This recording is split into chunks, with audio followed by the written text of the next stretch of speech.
So Barack Obama felt the need to weigh in on the alleged book bans that the left is talking about. And this happened in my own child's class. He goes to a non-woke school by design. We selected it for that reason. But there was this one woke teacher who sneaked in and was there for a while. And he said to my son's class, oh, the right is banning books in schools across America, LGBTQ books, and it's terrifying. And of course, we set our son straight. But this is in a non-woke school. I mean, imagine what the messaging is to kids, and my son was in 7th grade last year, in the regular schools.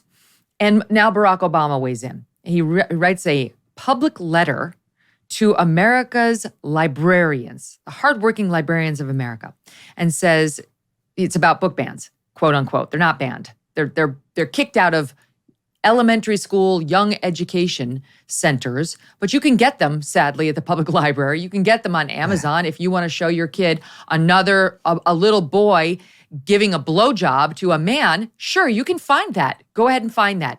You could find it in Genderqueer if you want to go to any library, and that's the book that apparently Barack Obama really wants in our young children's classrooms.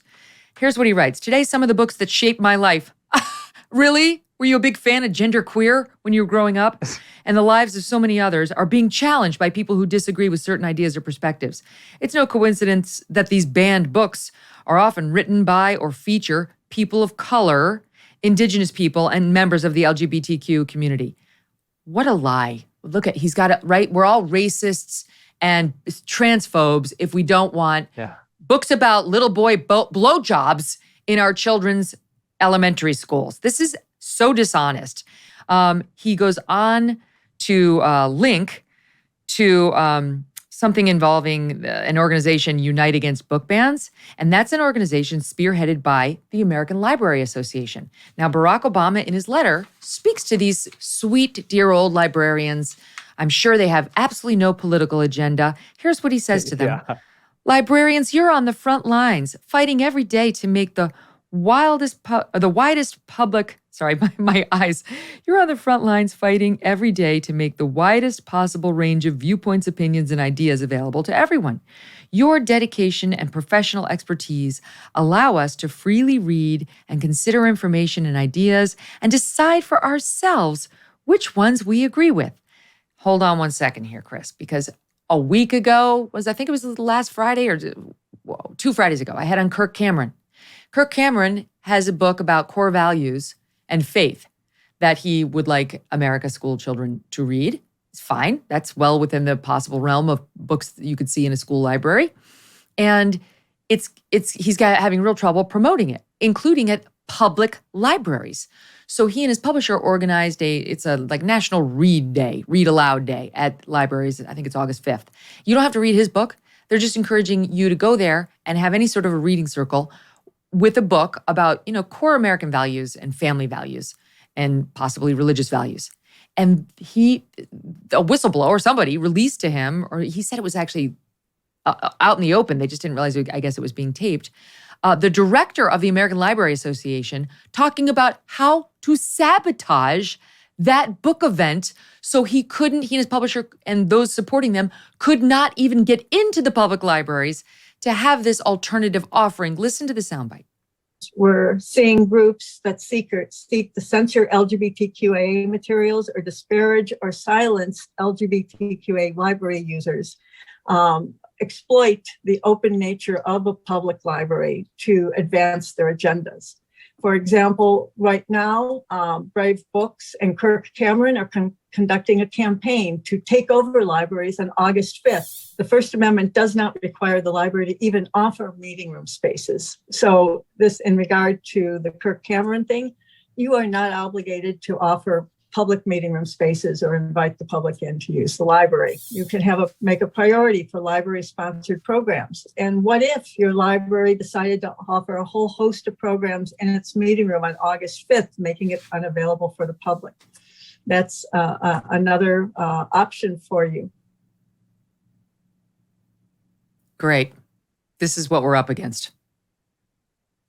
Yeah, that's absolutely right. And the American Library Association, but like so many other professional organizations and societies, have been absolutely hijacked by left-wing activists and ideologues. And you can say right there, she's saying that we're so open, we're so tolerant, but then scheming to subvert the intention of the First Amendment, which requires libraries to offer a viewpoint neutral meeting spaces and other facilities. It doesn't have to have the library's endorsement, but it has to provide it in equal access. And so this is how they do it. It's all underhanded. It's all done with an intention to manipulate and conceal. And it's really ridiculous on its face to say that it is somehow illegitimate for parents and public school administrators and public school boards who are elected in a democratic process are not allowed to restrict pornography in a kindergarten classroom flies in the face not just of common sense, also makes you wonder, why are they so intent on putting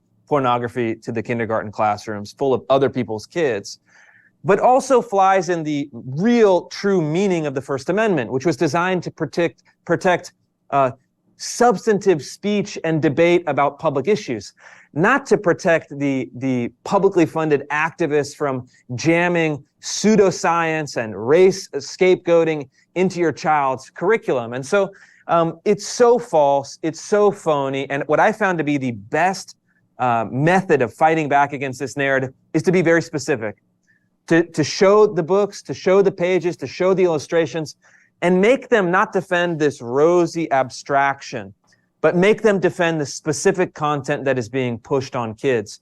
All of a sudden, you get people, even like former President Barack Obama, would be very uncomfortable if you showed him the pornographic material, the material of racial scapegoating, and pin him and say, do you want your kids learning this? Do you want other kids to learn this? Why are you forcing this on families that disagree? That's always a really fun strategy, and I find it quite delightful to watch them squirm. It's absolutely disgusting. I mean, I'm just looking at Genderqueer right here, which is the book that, quote, gets banned. It's not a ban. It's a removal from an inappropriate spot for young children. And it's absolutely, it's filthy. It's filthy. It's got erotic scenes of men having sex, illustrations of minors performing oral sex, a drawing of a man masturbating a young boy's penis, a man masturbating a young boy's penis, shots of blood all over thighs from a period, and like graphic descriptions of all of it. This is disgusting. And it's why Gays Against Groomers, we just had them on the other day, they put out a statement in response to Barack Obama's saying these books are not LGBTQ+. They are pornographic filth being pushed on children using our community as a shield and a scapegoat to do so. Shameful that you have come out in support of them, but we're not surprised. It's just absolutely alarming that somebody like the President of the United States, former, would feel the need to defend this. And I don't know that he didn't do his homework or what. Either way, it's inexcusable. Do you see those dark spots in the mirror? You want help making them go away? Introducing the Dark Spot Corrector from Genucel, right in time for summer. The Dark Spot Corrector, with not one but 3 cutting-edge ingredients, goes to work fast to target sunspots, dark spots, liver spots, even old discoloration, both on your face and your hands. You can now enjoy your summer sun, beach, and barbecues without those spots with Genucel. And thanks to Genucel, you will see results, or you will see your money come back to you, no questions asked. So go to Genucel.com right now. Get your dark spot corrector with the new Genucel most popular package, now featuring summer essentials like the best-selling Ultra Retinol Moisturizer that has a powerful retinol alternative for safe use in the summer sun. Visit Genucel.com/MK60 for these amazing summer essentials and save over 70% off Genucel's most popular package. Free shipping, free returns, and excellent luxury skincare, all at 70% off.